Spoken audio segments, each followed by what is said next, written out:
السلام عليكم ورحمة الله وبركاته أرضي كسو دوادا جنالك وجنالكين maanta waxaan idin wadnaa part 2 form 2 waxaa hore noogu soo socday chapter 1 oo ciwaankiisu ahaa betrayed by brother walaal la khiyaamay waxaan hore u soo qaadanay brief conversation between Mustafa and Mohammed. Okay, haatan waxaan qaadanaynaa reading comprehension-ka qaybtiisii labaad. Page-kii koowaad ayaan soo qaadanay reading comprehension-ka, page-kii labaad ayaan qaadanaynaa. Okay, so dhawaada markaa. After a very long walk, socdaal aad u dheer kadib, in the darkest night, iyadoo lagu jiro habeen midka ugu mugdisan, he brought the camel geelkii wuxuu keenay to the town's open market, suuqii furnaa ee magaalada. He then decided to inform, kadibna wuxuu go'aansaday inuu u sheego ama wargeliyo his brother of his plan, walaalkiisa qorshihiisa, in order to get his support, si uu u helo taageeridiisa, and to be defended, uuna u difaaco in case he is catched, haddii la qabto. He tied the camel, geelii wuxuu ku xiray, to a tree in the open market, geed ku yaalay suuqii furnaa, and headed to the hotel where his brother worked. Wuxuuna aaday hotelka uu walaalkiisa ka shaqaynayay. Marka ereyga head waa noun ahaan markii loo fiiriyo waa magac, laakiin hadda as a verb ficil ahaan loo isticmaalay wuxuu la macno yahay went oo tagida go basigeeda. At midnight, iyadoo la joogo saq dhexe, the camel owner was surprised. Milkiilaha geela wuxuu la yaabay not to have heard Hussein's voice, inuusan maqlin Hussein codkiisa, as he usually did, sida ay caadadu ahaydba inuu maqli jiray in previous nights, habeenadii hore. He started, wuxuu bilaabay waxaa waa midkii geela lahaa, to suspect, inuu ka shakiyo that something strange, in wax cusub, was actually brewing, run ahaantii ay dhacayaan. Strange waxaa kaloo lagu macnayaa wonderful, amazement, laakiin hadda cusub ayaan ku fasiraynaa. Brewing waa dhicid, means happen, take place, occur, etc. Waaye he started, wuxuu bilaabay to suspect, inuu ka shakiyo that something strange, in wax cusub, was actually brewing, run ahaantii ay dhacayaan. He shouted loudly, si kor ayuu u qeyliyey, calling Hussein, isaga oo Hussein u wacayo. My son Hussein, wiilkaygii Hussein. Waxaad arkaysaa macnaha tribal em, saddex em aad arkaysaa. waxaa waaye waxay u dhigantaa markuu dhahayo qofka oo kaleete, oo tusaale ahaan haddii dhuunta wax kaa saarmaan oo kaleete aad rabto inaad hadasho, ama maanta oo dhan haddaad hadlayso tusaale ahaan dhuunta xabiib kaa saarma, si dhuuntaada nadiif ay u noqoto aad leedahay. marka double em oo ay ka dambeyso exclamatory waxaa lagu wadaa sidaas. marka he cleared his throat, marka waa lagu fasira marka inta meesha ku qoran waxaa laga wadaa he cleared his throat, cunihiisii ayuu nadiifiyey, as he called, si uu ugu yeero louder, si ka sareysa sidii hore. sidii hore maxay ahayd? Hussein oo keliya ahayd, laakiin hadda muxuu dhihi doonaa Hussein, codku wuu dheereynaa. waayahay, but there was no answer, balse wax jawaab ah ma aysan jirin. He started, wuxuu bilaabay talking to himself, inuu isla hadlo. I smell a rat, he said. wuxuu yidhi I smell a rat. I smell a rat waxaa waaye idiom waay, macnaheeduna wuxuu yahay to suspect that something is wrong, inaad ka shakiso shay markuu qaldan yahay. shay markaad dareento ama aad ku shakiso inuu qaldan yahay, I smell a rat, idiomkaasa adeegsanaysaa. idiomna maxaa laga wadaa? hadal sarbeeb ah waay. Okay, he started talking to himself. Wuxuu bilaabay inuu isla hadlo. I smell a rat, he said. Wuxuu dhahay waxaan ku shakisanahay ama waxaan dareemayaa that something is wrong, inay wax qaldan yihiin. This is strange, kani waa wax cusub. Where could he have gone? Intuu aadi karaa? He asked again. Mar kale ayuu isweydiiyey, as if there was someone, sida inuu jiro qof listening to him, isaga dhagaysanayay. After little thought, fikir yar kadib, he crept into, wuxuu u gurguurtay the little hut, mudulkii yaraa, where Hussein normally puts up, halkaasoo Husseinna uu ka soo bixi jiray. There was no one in the hut, qofna kuma jirin mudulka, which raised eyebrows, wayba ka yaabisay. Marka raised eyebrows waxaa waa idiom waaye, waxaana loo jeedaa surprise. Raised eyebrows waxaa waaye surprise.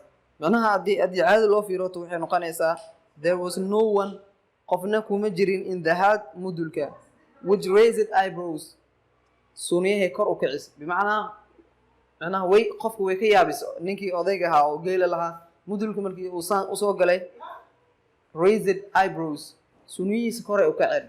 Suuniyihiisa koray u kaceen waxay ka dhigan tahay surprised. Marka idiom waaye.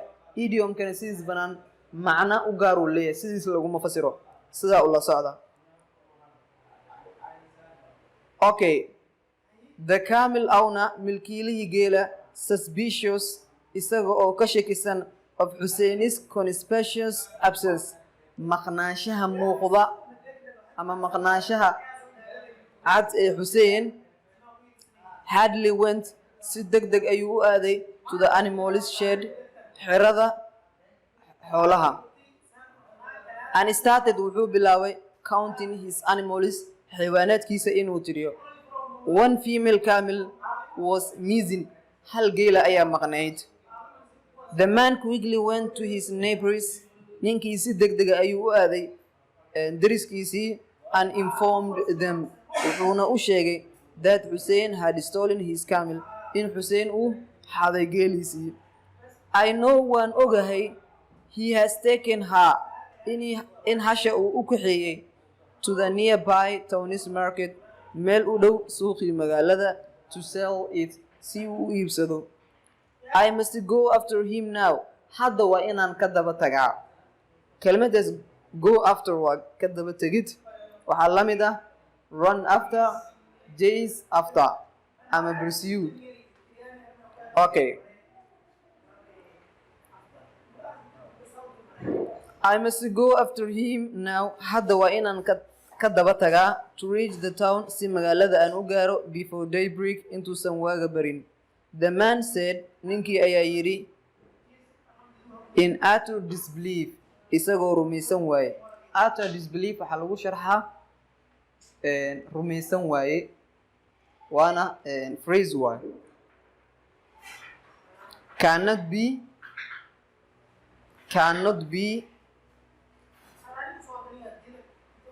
believed aa lagu sharxaa kelmadaas. Okay,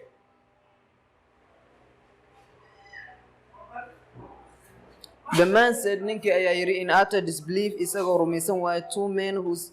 Two men who were his close relatives, laba nin oo ahaa qaraabadiisii u dhoweyd ayaa followed him, u soo raacay, all the way, gebi ahaanba, to the town, magaalada, where Hussein has taken his camel, halkaasoo Hussein uu usoo kaxeeyey ama waday geela.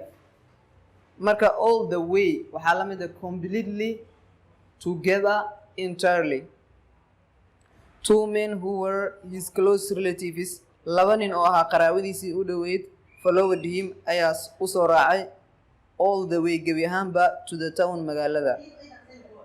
Okay, where Hussein has taken the camel, halkaasoo Husseinna uu usoo kaxaystay ama usoo watay geela. After walking for about an hour, qiyaastii markii uu socday saacad, the man pointed his long walking stick. The man pointing his long walking stick to the ground. Ninkii wuxuu ku fiiqay ama ku tilmaamay his long walk stick. Ushiisii dheereed uu ku socday. Marka walking stick waxaa la usha lagu socdo. Usha lagu socdana af Soomaaliyan waxaa loo yaqaanaa bakoorad. Marka waa sidaas. The man ninkii pointed wuxuu ku tilmaamay ama ku fiiqay his long walking stick bakooradiisii dheereed to the ground dhulka and said wuxuuna dhahay look fiiriya this is Husseini's and my Kamil's footprints. Kani waa raadadka Hussein iyo raadadka hasheedii. Okay. We must walk faster. Waa inaan u soconaa si ka dheeraysa sida hadda aan u socono to reach the market. Si suuqa aan u gaarno before he sells my camel intuusan iibinin geelayga. Okay. Said the man, ninkii ayaa yidhi, waa ninkee? The owner of the camel way. The man said, ninkii ayaa yidhi, biting his lips asagoo furuur qiininsanayo, very angry and outraged. Aadna u xanaansan. Kelmadda very angry iyo outraged isku macno waay waa xanaaq waa labadaba. Final ugu dambeyntii the camel owner milkiilihii geela and his two companions iyo labadiisii saaxiibood reached the market suuqii ayay soo gaareen. Hussein and his three opponents Hussein iyo saddexdiisii cadow came face to face way kulmeen. An argument ensued. Muran baa bilowday. Okay. While they were in a brawl, marka ay ku jireen dagaal, like two cats, sidii laba bisadood over a right's meat ku dagaalayo dooli hilibkiisa. Husni baa imaaday. They were all some elders. Horey buu waxaa u joogay xoogaa odayaal ah who were trying kuwaasuu isku dayayay to intervene inay dhexdhexaadiyaan ama kala dhex galaan in settling dejinayana the dispute khilaafka ama muranka. Marka intervene waxaa la mid ah mediate, interrupt, intercede alla mid ah iyo ereyo fara badan. Okay. There were already some elders horey waxaa u joogay xoogaa odayaal ah who were trying kuwaasuu isku dayayay to intervene inay dhexdhexaadiyaan ama inay dhexgalaan and in settling dejiyaanna the dispute muranka. On seeing Husni markii uu arkay Hussein swore Hussein wuxuu ku dhaartay that the camel was his in geelka uu ahaa midkiisa. Marka waxa dhaaranayo waa Hussein wuxuuna arkaa walaalkiisii Husni ahaa. Markuu walaalkiisii arkay wuxuu bilaabaaba dhaartaasoo ah inuu hashi geela asiga leeyahay. Pointing to Husni isaga oo tilmaamayo Husni, he said wuxuu dhahay Hussein, that is my brother Husni. Kaasi waa walaalkii Husni. You can ask him, waad weydiin kartaa. He can witness, wuu ka markhaati kici karaa that this camel belongs to us in geelaani aan anaga leenahay and not to these men oo aysan lahayn nimankan. Okay. Husni watched the proceedings with utter amazement. Husni wuxuu arkay the proceedings ceebta ayuu arkay with utter amazement isagoo aad u yaaban. Kelmadan iyadana waa lamid waa phrase waaye utter amazement waxaa loola jeedaa very surprised something wax aad u la yaabto marka aad u yaabta la isticmaalaa. Marka utter amazement waxaa waaye aad u la yaabid. Husni watched the proceedings. Husni wuxuu arkay ceebta with utter amazement isagoo aad u yaaban. The elders odayaashii called Husni aside. Husni ayay dhinac ula baxeen to know the truth si ay u ogaadaan runta ama xaqiiqda of the matter at hand arrinka taagan. As Husni came closer to the crowd, Husni markii uu u soo dhawaaday dadkii meesha joogay, Hussein felt better. Hussein wuxuu dareemay wanaag knowing isaga oo og that his brother will be on his side in walaalkiisa uu noqon doono dhinaciisa bimacnaa inuu caabin doono isagoo og xusni greeted elders xusni wuxuu salaamay odayaashii and softly spoke to them si jilicsanna ayuu ula hadlay and said wuxuuna dhahay there is no cause ma jirto sabab for violence rabsho loo sameynayo there is no cause for violence ma jirto sabab khilaaf loo sameynayo ama rabsho loo sameynayo do you all want to know the truth dhammaantiina ma waxaad doonaysaa inaad ogaataan runta replied the elders waxaa ku jawaabay odayaashii he walked slowly si degan wuxuu ugu socday to the tree geedkii where the camel was tied uu geela ku xirnaa si degan ama si tartiib ah ayuu wuxuu u aaday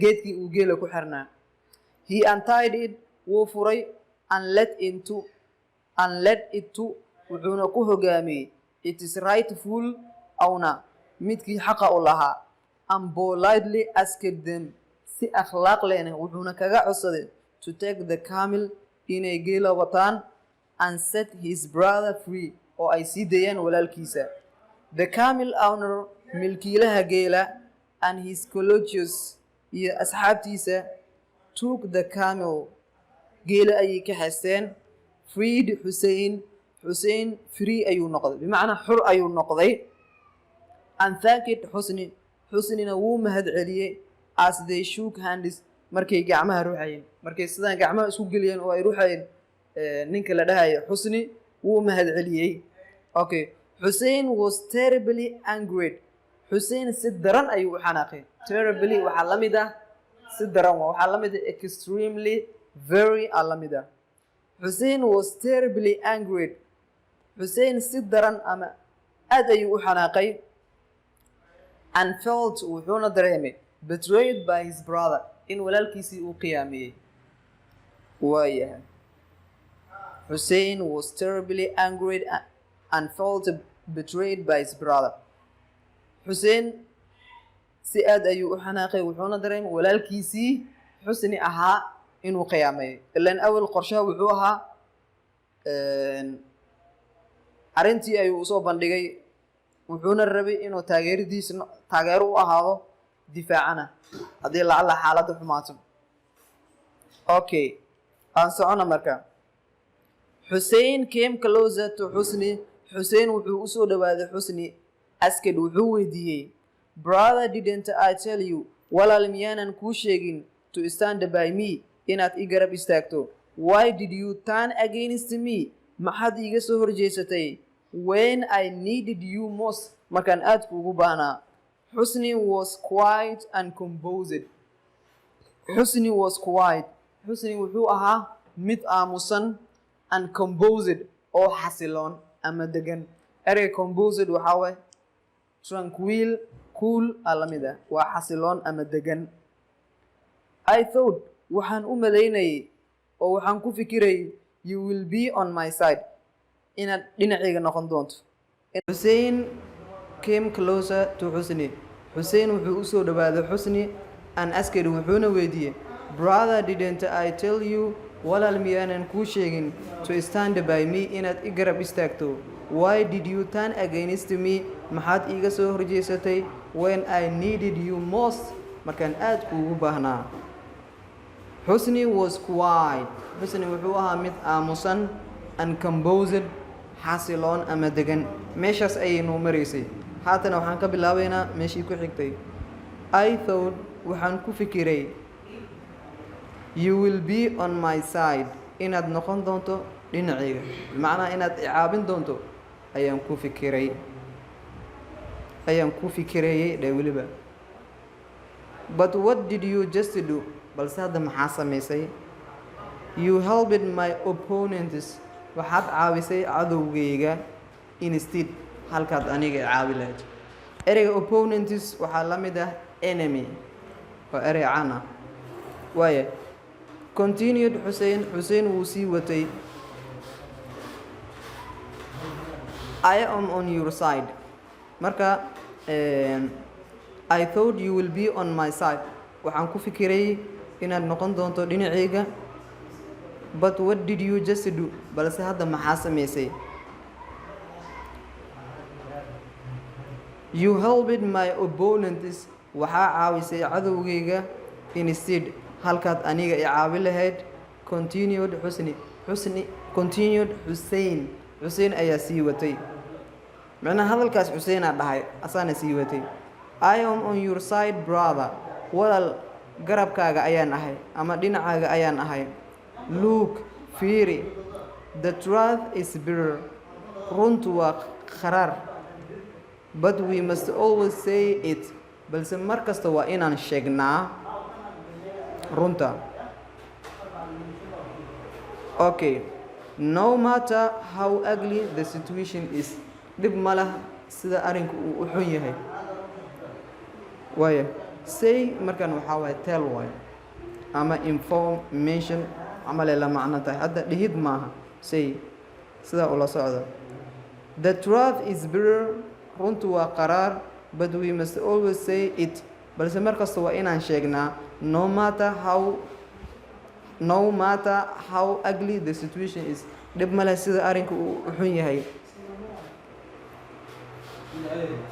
Xusni ayaa yidhi as he shook his head, isagoo madaxiisii ruxayo. asoo madax ruxayo ayuu hadalkaasi dhahay. Okay, I only saved you from, kaliya waxaan kaa soo badbaadinayay committing a crime, dembi inaad gasho. Weren't we taught by our parents, waalidiinteena miyaysan nambarin that we should always be justiciars, in mar kasta aan ahaano caadil, kuwa cadaalad sameeyo. Okay, jumladan waxaa waaye sida ay u qoran tahay waxaa waaye were we taught by our parents that we should always be just and help each other to fulfill justice in our life. marka jumladan xoogaa khalad oo madbaciya jiro, xoogaa waa la habeyn doonaa. marka waxaan leenahay weren't we taught by our parents, miyaysan waalidiinteena na barin. were iyo not isku dhaji oo short formkeeda muxuu noqonaa weren't uu noqonaa. weren't we taught by our parents, waalidiinteena miyaysan na barin that we should always be justiciars. meeshaas marka waxaan noogu taalo just oo haddana xoogaa meesha ma qabanayso, waxaan ka dhigaynaa justiciars oo kuwa cadaaladda sameeyo. qoraalka aad ku arki doontaan, laakiinse buugga waxaa ku qoran just sida ula socda. Okay, weren't we taught by our parents, waalidiinteena miyaysan na barin that we should always be justiciars, in mar kasta aan noqono kuwo caadil ah, and help each other, iscaawiya, to fulfill justice, si cadaaladda aan u sameyno, si cadaaladda aan ugu fulino ama ugu sameyno in our life, nolosheena. He continued, wuu sii watay, waxa sii wadanaya waa Xusniye, trying, isagoo isku dayayo to console his brother, walaalkiisa inuu u dejiyo. Console means calm or cool, ereyadaasaa la mid ah. He continued, wuxuu sii watay trying, isagoo isku dayayo to console, inuu u dejiyo his brother, walaalkiisa. The elders odayaashii and the whole gathering, iyo dhammaan dadkii isu yimid, were thrilled by Hussein's action. waxaa farxad geliyey Hussein falkiisii. Thrilled means happy, means pleased, means cheerful. There are a lot of synonyms the word thrill. The elders odayaashii and the whole gathering, iyo dhammaan dadkii meesha isu yimid, were thrilled by, waxaa farxad geliyey Hussein's action, Hussein falkiisii, oo ahaa the way he fairly ended, habka sida cadaaladda leh uu ku soo dhameeyey the dispute, muranka ama khilaafka, without favoring, isagoo aanan u eexanin his blood brother, walaalkiisa isku dhiiga ay yihiin. Okay, this is a wise and fair man. kani waa nin caadil ah oo caaqil ah. marka wise waa caaqil, fairna waa caadil. This is a wise and fair man. Kani waa nin caaqil ah oo caadil ah. Said one elder. Waxaa yiri mid ka mid ah. Said one elder. Hal odaya hadalkaas yiri. He has stood by justice. Cadaaladda ayuu garab istaagay. Regardless of isaga oo aanan u fiirinin ama u tixgelin of his brother being the victim to his ruling.